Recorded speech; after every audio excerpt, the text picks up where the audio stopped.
All right, so I just wanted to go over the basic ordering process as the first video I do here.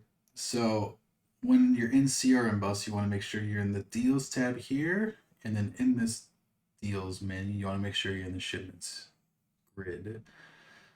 This grid just shows everything that's ongoing in the farm products department right now. Once it gets invoiced, it falls off this list unless you have this checkbox text up here, which if you wanted to see did something ship yesterday, you can check this box. Say, oh, 1 day ago, did something get shipped out, and it'll reload the grid. And everything in gray here means that it's been invoiced already. So that's a good way to look it up. And again, you can check, 100 days back if you wanted to, but I don't want to look that up right now. So to do a new order, I'm going to hit this new button in the top right. It's going to bring me into another window here, which I'm going to make a little bigger. So you have your headers up here. The first thing it does is it assigns it a job number. A job number, we consider anything to be blended together to be one job. So it assigns it a job number automatically. So I tab over to the next field here on the header. This is a release date. This is the date we would like this to ship. So on my example here, I'm going to put 18th of March. Okay, and then next here we have the company. Who are we going to invoice for this? Although I know that can get complicated, but you have to pick something if you're going to invoice more than one person. So I'm just going to pick one off this list. If you wanted to type something specific, let's say I wanted to get Flying M Ranch, I can type Flying. And there, I can just pick it off the list there. Okay, and then if you have a delivery address, this account has one on it already. Although this probably isn't a pin drop, this is just this 8863 Houston Ave. I don't know if we want to ship it there, but if we did, we would just pick it off this list. I'm going to leave it blank for now. And if you want to clear anything out, this little sweeper icon just gets rid of something like out of the field. So select that again. Salesman number. This, if you are a salesman, you have a salesman number. Mine is 930, so I'm going to put that.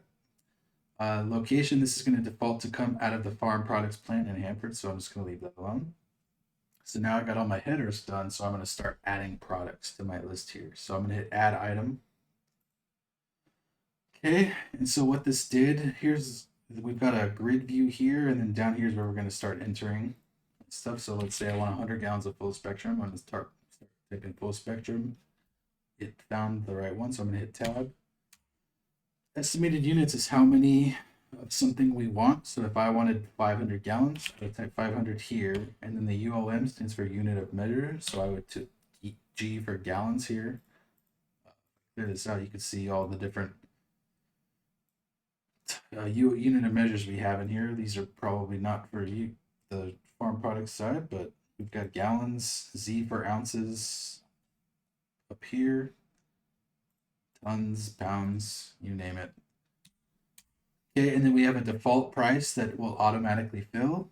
If I leave this, it'll just stay $13 per gallon. And here I'm moving the columns so that the billing price and the quantity are next to each other. So if I wanted to change this, I can, and it's going to ask me to put a reason why I'm changing it. So if I have a guy who's buying a lot of it and I give him a 50-cent discount, I can type 12.50 here. And it's going to ask me to put a note in here so that we could look this up later as to why this guy got a discount. Per mat.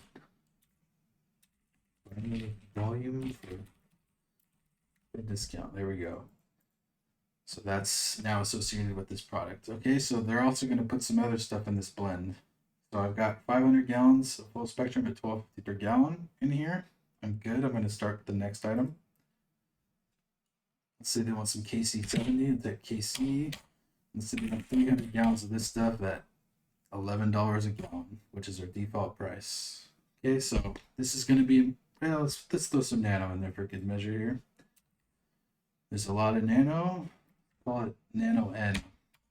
Let's do 400 ounces.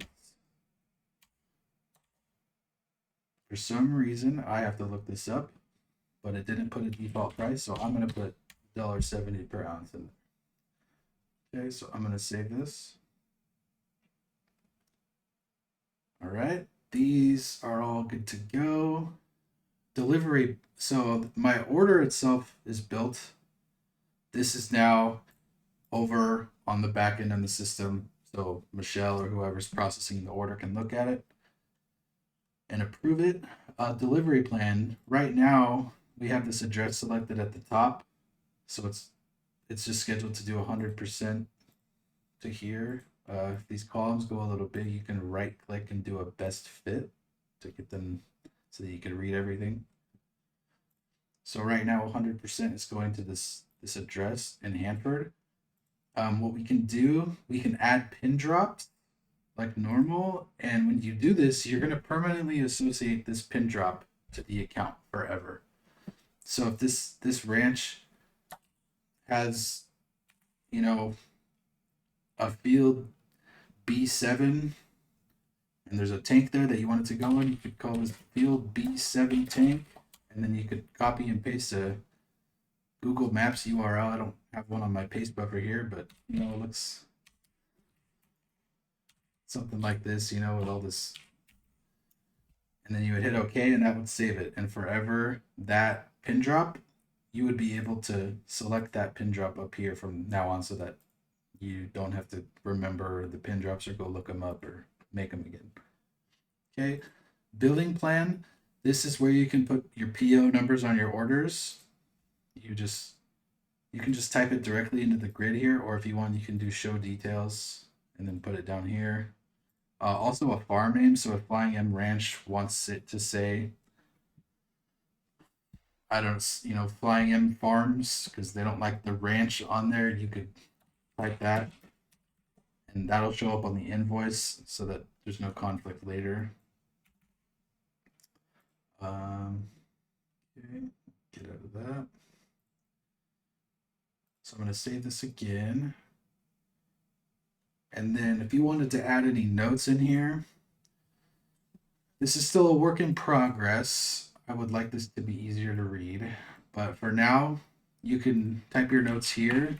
If you have a lot of text, you hit this blue button, this paper icon, and you have a lot bigger field to type into.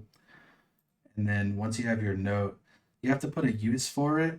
So do you want the scale operator to read it? Do you want this to just print on the scale ticket? Or do you want the driver to get this note? You have to pick, and it'll tell, that'll show us, where this note needs to go, so that not everyone's reading it. If you have a note for the driver, the guy building the order doesn't necessarily need to know about it. It is a work in progress list, so if we don't like that, we can change it. So you just need a description and a use, and you can save it, and that'll be associated with the order. And so, yeah, right now, my order, my delivery plan, my billing plan, my notes, this field plan button's grayed out. I think we're just going to kill that altogether. But yeah, this is all saved. Notice the save button's grayed out. I'm just going to close, and I'm good here. So here's my Flying M Ranch order, and if I wanted to search for it, I would just type the word flying, and here's my order, all under that 21714 job. And if I wanted to look back on it, I can hit this view order button again.